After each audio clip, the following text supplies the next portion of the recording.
तो आइए आज हम लोग हिंदी के कुछ महत्वपूर्ण ऑब्जेक्टिव प्रश्नों को देखेंगे। और यह जो वीडियो हम आपके लिए बना रहे हैं ये क्लास 10वीं के नॉन हिंदी वालों के लिए है, यानी कि जो संस्कृत के जगह पर मैथिली रखता है उसके लिए है।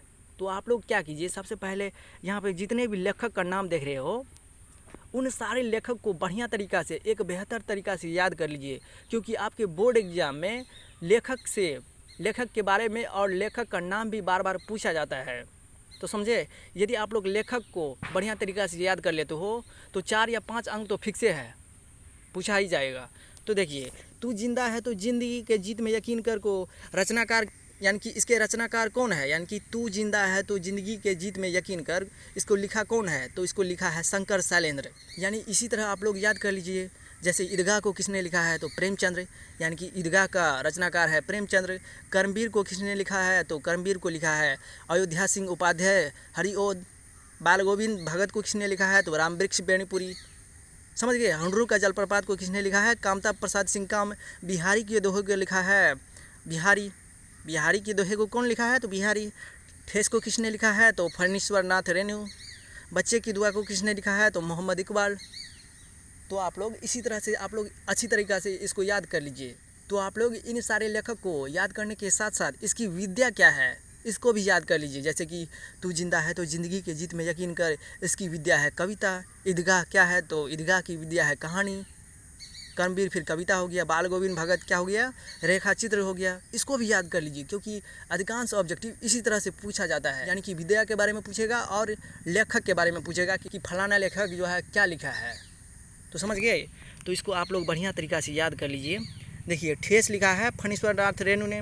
बच्चे की दुआ मोहम्मद इकबाल ने। अशोक का शस्त्र त्याग एकांकी है विद्या में, और इसको लिखा है वसुंधरा श्रीवास्तव ने। ईर्ष्या तू न गई मेरे मन से, यह है निबंध, और इसको लिखा है रामधारी सिंह दिनकर ने। कबीर के पद, इसको लिखा है कबीरदास ने, यह कविता है। तो विद्या और लेखक का नाम, यानी कि लेखक ने क्या क्या लिखा है, इसको याद कर लीजिए और बोर्ड परीक्षा में 10 अंक ला लीजिए, क्योंकि इन दोनों से ज़्यादा मात्रा में ऑब्जेक्टिव पूछा जाता है। अगर आपको हम पे विश्वास नहीं होता है ना, तो क्या कीजिए, आप क्वेश्चन बैंक को पलटिए। क्वेश्चन बैंक को पलटिएगा तो सच में आपको दिखाई देगा कि लेखक के बारे में और लेखक का नाम और विद्या आपको बोर्ड एग्जाम में बार बार पूछा गया है।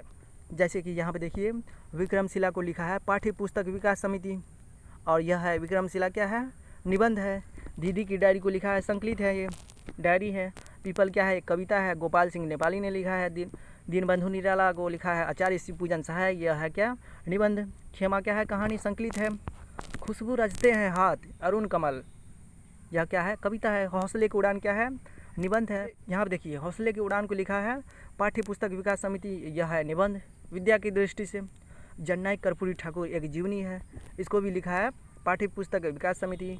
झांसी की रानी क्या है, सुभद्रा कुमारी चौहान ने लिखा था, किसको, झांसी की रानी को, और यह है कविता। चिकित्सा का चक्कर क्या है, हास्य व्यंग है, इसको लिखा है वैदव बनारसी। सुदामा चरित क्या है, यह कविता है। विद्या की दृष्टि से सुदामा चरित कविता है, और इसको लिखा है नरोत्तम दास। आप लोग इसको बार बार देखिए और याद कर लीजिएगा। इसके साथ हम बताते हैं आपको, वे सारे ऑब्जेक्टिव काफ़ी महत्वपूर्ण है, अभी हम बता रहे हैं, उसको भी याद कर लीजिएगा, क्योंकि उन सारे ऑब्जेक्टिव को भी आपके बोर्ड एग्जाम में बार बार पूछा है और इस बार भी पूछने की संभावनाएं हैं।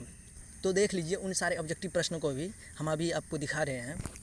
यहाँ पे देखिए, आपको यह भी पूछ सकता नहीं है, पूछा गया है कि कथा सम्राट किसको कहा जाता है, तो कथा सम्राट कहते हैं मुंशी प्रेमचंद्र को। मैथिल कोकिल किसे कहा जाता है तो विद्यापति को। भारत को किला किसको कहा जाता है तो सरोजिनी नायडू को। देश रत्न किसे कहा जाता है तो डॉक्टर राजेंद्र प्रसाद को। लोकनायक किसे कहा जाता है तो जयप्रकाश नारायण को। आप इसको जो है ना बार बार देखिए और इसको याद कर लीजिएगा, क्योंकि आपके बोर्ड एग्ज़ाम की दृष्टि से काफ़ी महत्वपूर्ण है और पूछने की संभावनाएं बनती है। समझ गए। यहाँ पे देखिए, आप लोग याद करते हो ना, अनेक शब्द के लिए एक शब्द वही है यहाँ पे, जो दीनों के बंधु हो, यानी कि जो दीनों के बंधु हो उसको कहते हैं दीन बंधु। विभिन्न विषयों पर विचार करने वाला विचारक कहलाता है। सामाजिक कुरीतियों को दूर करने वाला समाज सुधारक कहलाता है। बिना शुल्क का तो निःशुल्क इसको कहते हैं। और यहाँ पे देखिए, समाज का परिभाषा दिया गया है। समाज के परिभाषा को देखिए तो आप, समाज का परिभाषा कहता है कि 2 या 2 से अधिक पदों के अपने बीच की विभक्ति को छोड़कर जो नया शब्द बनता है उसे समास कहते हैं। जैसे गंगा का जल, गंगा जल। यहाँ पे देखिए, समास के 6 भेद होते हैं, और यहाँ पे व्याकरण की दृष्टि से भी आपको बार बार पूछ लिया जाता है कि जो है संज्ञा के कितने भेद होता है, तो संज्ञा के 5 भेद होता है। विशेषण के कितने भेद होता है, तो 4 होता है। समास के कितने भेद होता है, तो 6 होता है। इसके बाद आपसे पूछ लिया जाएगा कि सर्वनाम के कितने भेद होता है, तो 6 होता है। आपके बोर्ड एग्जाम में पूछ लिया जाएगा, नहीं पूछा गया है, हम बार बार आपको बोल रहे हैं। इसके बाद आपको पूछ लिया जाएगा कि संधि के कितने भेद होते हैं, तो संधि के 3 भेद होते हैं। देखिए यहाँ पे समास के मुख्यतः 6 भेद है, जिसमें पहला है अवयवी भाव समास। तो इसको कैसे पहचानेंगे, यहाँ पे देखिए जिस शब्द के पहले यथा लगा रहेगा, प्रति लगा रहेगा, आर लगा रहेगा। इसके बाद देखिए जो है दोनों सेम वर्ड रहेगा, यानी कि दोनों सेम शब्द रहेगा, जैसे कि हाथों हाथ, दिनों दिन, रातों रात, ये सब जो लगा रहेगा ना, तो हम लोग समझ जाएंगे ये कौन सा समास है, अवयवी भाव समास। यहाँ पे देखिए यथाशक्ति, यथासंभव, यथास्थिति, प्रतिदिन, दिनों दिन, ये सब जो लगा रहेगा, जिस शब्द के पहले यथा, प्रति, आ, इसके बाद हो गया 2 सेम शब्द, यानी कि हाथों हाथ, रात, 2 सेम शब्द, तो समझ जाएंगे ये अवयवी भाव समास है। इसके बाद देखिए तत्पुरुष समास, जिस समास में अंतिम पद जो प्रधान होता है ना, उसी को कहते हैं तत्पुरुष समास। यानी कि राष्ट्रपति, जब पहले पति होगा तब ना राष्ट्र का देखभाल करेगा। यहाँ देखिए रसोई के लिए घर, पहले घर होगा तब ना रसोई का घर बनाएंगे, समझ गए। इसके बाद देखिए तत्पुरुष समास में जो है ना कारक विभक्ति का उपयोग होता है। कारक विभक्ति का मतलब हुआ काके की, इस सब का उपयोग होगा, जैसे कि राष्ट्रपति, राष्ट्र का पति, देखिए बीच में आया ना का, बीच में काके की आएगा, तो हम लोग समझ जाएंगे ये तत्पुरुष समास है। रसोई घर, रसोई के लिए घर, या आया ना रसोई के बीच में के, रसोई के लिए घर, काके की आएगा, तो समझ जाएंगे ये क्या है, तत्पुरुष समास। इसके बाद देखिए कर्मधारय समास, जिस समास में विशेष से विशेषण हो उसे कर्मधारय समास कहते हैं, जैसे कि नील गाय, चंद्रमुखी। यानी कि विशेष से विशेषण का मतलब क्या हुआ, इसमें विशेषण रहेगा, किसी चीज़ की विशेषता बताएगा। नहीं समझते हैं, जो संज्ञा की विशेषता बताता है उसी को कहते हैं ना, क्या उसी को कहते हैं विशेषण। तो देखिए गाय है तो नीला गाय है, तो गाय की विशेषता बता रहा है। इसका मतलब यह हो गया ये कर्मधारय समास है, क्योंकि जिस समास में विशेष से विशेषण हो उसे कर्मधारय समास कहते हैं। मुख, यानी कि मुँह कैसन है, तो चंद्र के जैसे, तो जब किसी का विशेषता बताएगा तो हम लोग समझ जाएंगे यहाँ पे क्या है, कर्मधारय समास है। इसके बाद देखिए द्वंद्व समास में, जिस समास में दोनों पद प्रधान हो उसे द्वंद्व समास कहते हैं, जैसे कि भाई बहन, राधा कृष्ण। इसके बीच में जो है ना चिन्ह लगा रहेगा, योजक चिन्ह, समझ गए। भाई और बहन बोल सकते हैं, राधा और कृष्ण, और लगा के हम लोग उसको बढ़िया तरीक़ा से बोल सकते हैं, उसी को कहते हैं द्वंद्व समास। और उसके बीच में जो है देखिए ना यहाँ पे चिन्ह लगा है ना, योजक चिन्ह, समझ गए। द्विगु समास में क्या होता है, द्विगु समास में जिस समास में पूर्व पद संख्यावाचक हो, यानी कि पहले जो है ना संख्यावाचक जो है ना प्रदर्शित करता हो, समझ जाएंगे।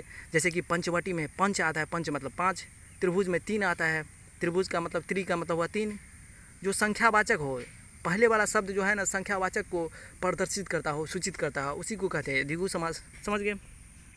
इसके बाद देखिए बहुब्रीहि समास को समझना काफ़ी आसान है। यहाँ पे देखिए समास में आए पदों को छोड़कर जब किसी अन्य पद की प्रधानता हो उसे बहुब्रीहि समास कहते हैं।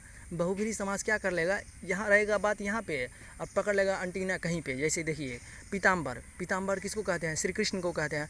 वीणा पाणी, वीणा पाणी कहते हैं किसको, तो वीणा बताती है कौन, तो हमारी सरस्वती महारानी। जैसे कि गजानन, गजानन अंटीना कहाँ पकड़ लेता है, जो है गजानन किसको कहते हैं, जो गणेश भगवान है उसी को न कहते हैं, समझ गए। रहेगा यहाँ पे बात, चले जाएगा दूसरी जगह, तो हम लोग समझ जाएंगे ये क्या है, बहुब्रीहि समास है, समझ गए। जैसे कि नीलकंठ, नीलकंठ किसको कहते हैं, है यहाँ का बात, चले गए आप नीलकंठ को कहते हैं भगवान भोले बाबा को, शंकर को, तो समझ गए आप लोग। तो चलिए मिलते हैं अब अगले वीडियो में, तब तक के लिए हमें विदा दीजिए। जय हिंद, जय भारत। आप लोग पढ़ते रहिए, एग्ज़ाम नज़दीक है, आप लोग पूरा रिवाइज कीजिए, बार बार देखिए सारे प्रश्नों को। और आपके इस चैनल के माध्यम से आपके क्लास 10वीं के जो भी ऑब्जेक्टिव प्रश्न बनता है, आपके जैसे कि क्लास 10th के साइंस हो गया, सोशल साइंस हो गया, इसके बाद मैथिली हो गया, हिंदी हो गया, सारे विषयों का तैयारी करवा दिया गया है ऑब्जेक्टिव के माध्यम से। अगर आप लोग उन वीडियो को अच्छी तरीक़ा से नहीं देखे हो तो आप लोग कृपया करके आप लोग उस वीडियो को देख लीजिए, और फिर उस वीडियो को देखने के बाद फिर एग्ज़ाम देने के लिए जाइएगा। तो आपको जितना भी क्वेश्चन आपके बोर्ड एग्ज़ाम में पूछे जाएंगे वो सारा ऑब्जेक्टिव प्रश्न आपको बन जाएगा, समझ गए। अगर नहीं बनेगा ना तो आप आकर के हमको जो मन होगा आपको वह कह दीजिएगा, लेकिन पहले आपको याद करना होगा, उसको देखना होगा। ये नहीं जो हम कह रहे हैं आप लोग क्या कीजिएगा, फिल्म की तरह देख लीजिएगा। तो फिल्म की तरह देखने से कोई फ़ायदा नहीं ना है, देखिए और उसको बार बार प्रैक्टिस कीजिए, याद कीजिए उसको, तब ना होगा कि फिल्म की जैसे देख लिया भूल गए। क्या होता है। तो आप लोगों को हिंदी में क्या सभी विषयों का अच्छा तरीक़ा से ऑब्जेक्टिव करा दिया गया है, बस आप लोगों को देखने की ज़रूरत है। और जब उस वीडियो को, उन सारे वीडियो को आप लोग बढ़िया तरीक़ा से देख लीजिएगा तो आपको क्या है, आपको एक अच्छा अंक लाने से कोई नहीं रोक सकता है धरती पर। तो सबसे पहले आप जाके देखिए, GKS स्टडी सेंटर यूट्यूब पे सर्च कीजिए, खोजिए GKS study centre social science, GKS study centre जो है, इसके बाद हो गया science, GKS study centre Maithili objective question, GKS study centre Hindi objective question. आप लोगों को वहाँ पे सारा ऑब्जेक्टिव प्रश्न मिल जाएगा। आप लोग वहाँ से देखिए और उसको याद कीजिए और फिर एग्ज़ाम में जाइए, फिर आपको देखते हैं ऑब्जेक्टिव क्वेश्चन बनता कैसे नहीं है। 100% बनेगा, ये मेरा गारंटी है, क्योंकि हमने जो है वहाँ पे जो है ना बढ़िया ऑब्जेक्टिव प्रश्न, जो भी महत्वपूर्ण ऑब्जेक्टिव प्रश्न है आपके NCERT बुक से, वह करा दिया गया है। तो चलिए मिलते हैं अब अगले वीडियो में।